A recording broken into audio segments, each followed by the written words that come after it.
കൂടുതൽ വാർത്തകളും വീഡിയോകളും കാണാൻ ഈ ചാനൽ സബ്സ്ക്രൈബ് ചെയ്യുക. കൂടെ ബെൽ ബട്ടൺ അമർത്തുക. ഏഷ്യ ലൈവ് ടിവിയിലെ ഫെങ്ഷു പ്രോഗ്രാമിലേക്ക് ഏവർക്കും സ്വാഗതം. തെക്ക് വശം നമ്മുടെ പേര്, പ്രശസ്തി, അംഗീകാരം, വിജയം ഇതിൻ്റെയൊക്കെ ഒരു ദിക്കാണ് തെക്ക് വശം. അപ്പം പഞ്ചഭൂതങ്ങൾ കൊണ്ടിട്ടാണ് ഫെങ്ഷു ബാലൻസ് ചെയ്യുന്നത്. പഞ്ചഭൂതങ്ങൾ എന്ന് പറയുമ്പോൾ ഇവിടെ earth, metal, wood, fire, water ഈ 5 ആണ് പഞ്ചഭൂതങ്ങളായിട്ട് ഇവിടെ കണക്കാക്കുന്നത്. വായുവും ആകാശത്തിന് പകരം മെറ്റലും വുഡുമായി ഇവിടെ മാറുകയാണ് ചെയ്യുന്നത്. അപ്പം ഈ പഞ്ചഭൂതങ്ങൾ കൊണ്ടാണ് നമ്മളുടെ ഈ പ്രപഞ്ചം മൊത്തം നിർമ്മിച്ചിരിക്കുന്നത്. അപ്പം നമ്മളുടെ ഓരോ വീടിൻ്റെയും 8 ദിക്കുകൾ ഒരു ബ്രഹ്മസ്ഥാനവുമുണ്ട്. ഈ ഓരോ ദിക്കിലും ഓരോ എലമെൻ്റ് ഉണ്ടെന്നുള്ളതാണ് ഫെങ്ഷുയുടെ കണക്ക്. അപ്പോൾ സൗത്തിൽ നിൽക്കുന്ന എലമെൻ്റ് എന്ന് പറയുന്നത് ഫയർ എലമെൻ്റ് ആണ്. അപ്പോഴത്തേക്ക് ഫയർ എലമെൻ്റ് സൗത്തിൽ വരുമ്പോഴത്തേക്ക് അവിടെ നമുക്ക് പേര്, പ്രശസ്തി, അംഗീകാരം, വിജയങ്ങളൊക്കെയാണ് തെക്ക് വശത്ത് മൂലം ഉണ്ടാകുന്നത്. അപ്പോൾ ഇവിടെ ഫയർ ആണ് ഇവിടുത്തെ എലമെൻ്റ്. അപ്പോൾ യാതൊരു കാരണവശാലും ഈ ഭാഗത്ത് വെള്ളം വരുന്നത് നല്ലതല്ല. വെള്ളം വന്നു കഴിഞ്ഞാൽ ഉറപ്പായിട്ടും ഈ ഫയറിൻ്റെ സൗഭാഗ്യത്തെ ഈ ജലം കെടുത്തിക്കളയും.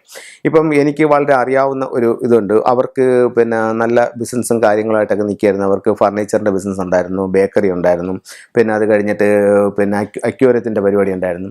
അപ്പോൾ ഇവർ ഒരു പുതിയ അക്വേറിയം ഷോപ്പ് തുടങ്ങിയിട്ട് ഇവരുടെ സ്ഥാപനത്തിൻ്റെ തെക്ക് വശത്തെ ഭിത്തി മൊത്തം ഇവർ അവിടെ അക്വേറിയം വെച്ച് സെറ്റ് ചെയ്തിട്ട് അവിടെ സെയിൽസിനായിട്ടാണ് അത് വെച്ചിരിക്കുന്നത്. അതങ്ങനെ വെച്ച് ഒരു കൊല്ലത്തിനകത്ത് വെച്ച് അവർക്ക് ഇവിടെ സമ്പത്ത് മൊത്തം നഷ്ടപ്പെട്ടു പോവുകയും ഇവർ വളരെ ദയനീയമായ ഒരു അവസ്ഥയിലേക്ക് താഴേക്ക് വരികയും ചെയ്തു. കാരണം എന്ന് പറഞ്ഞാൽ ഇവിടെ തെക്ക് ഭാഗത്ത് ജലം ഇരിക്കുമ്പോൾ അവരുടെ പേര്, പ്രശസ്തി, അംഗീകാരം, വിജയം ഇതെല്ലാം ഇവിടെ നഷ്ടപ്പെട്ടുകൊണ്ടിരിക്കുകയാണ്. അത് നഷ്ടപ്പെട്ട് ഇവർ വലിയൊരു കടബാധ്യതയിൽ നിന്ന് ആ നാട്ടിൽ നിന്ന് തന്നെ മാറി ദൂരെ ഒരു നാട്ടിലേക്ക് പോകേണ്ട ഒരു അവസ്ഥ ഇവർക്ക് വന്നിട്ടുണ്ട്. കാരണം അത്രയ്ക്ക് ഇവരെ സാമ്പത്തിക പ്രതിസന്ധിയിലേക്കായാലും അപമാനത്തിലേക്കായാലും തള്ളിവിടാനായിട്ട് ഈ ജലത്തിൻ്റെ സാന്നിധ്യത്തിന് അവിടെ കഴിഞ്ഞിട്ടുണ്ട്. അപ്പം ചിലർ അക്വേറിയവും അല്ലെങ്കിൽ ഇത് വാട്ടർ ഫൗണ്ടനൊക്കെ അവരുടെ ഇഷ്ടാനുസരണം വീടിൻ്റെ പല സ്ഥലങ്ങളിലായിട്ട് സെറ്റ് ചെയ്യുന്നത് നമുക്ക് വീടുകളിൽ ചെല്ലുമ്പോഴത്തേക്ക് കാണാൻ പറ്റുന്നുണ്ട്. അപ്പോൾ ഇത്തരത്തിൽ നിൽക്കുന്നത് ഗുണത്തെക്കാളേറെ ദോഷം നമുക്ക് പലപ്പോഴും ചെയ്യാറുണ്ട്. നമ്മളത് അറിയുന്നില്ല. നമുക്കിങ്ങനെ ഒരു ദോഷം സംഭവിക്കും, നമ്മളിത് വെച്ചിട്ടുള്ള സ്ഥലം ശരിയല്ലെന്ന് നമുക്ക് അറിയത്തില്ല. അപ്പോൾ അതുകൊണ്ട് യാതൊരു കാരണവശാലും തെക്ക് വശത്ത് അക്വേറിയമോ വാട്ടർ ഫൗണ്ടനോ വെക്കാൻ പാടില്ല. അത് നിങ്ങളുടെ പേരിനെയും പ്രശസ്തിയും അംഗീകാരത്തെയും ഒക്കെ അത് നശിപ്പിച്ച് കളയും. പിന്നെ ഇത് ഫെങ്ഷുയിൽ നമുക്ക് ഏറ്റവും പ്രാധാന്യമായിട്ടുള്ള ഒരു കാരണം എന്ന് പറഞ്ഞാൽ നമുക്കൊരു വീടിൻ്റെ വാസ്തുപരമായിട്ട് നോക്കി അതിൻ്റെ പ്രശ്നങ്ങൾ എന്താണെന്ന് മനസ്സിലാക്കിയതിന് ശേഷം പൊളിച്ചു മാറ്റലുകൾ കൂടാതെ ഇതിനെ കറക്റ്റ് ചെയ്യാനായിട്ട് സാധിക്കും.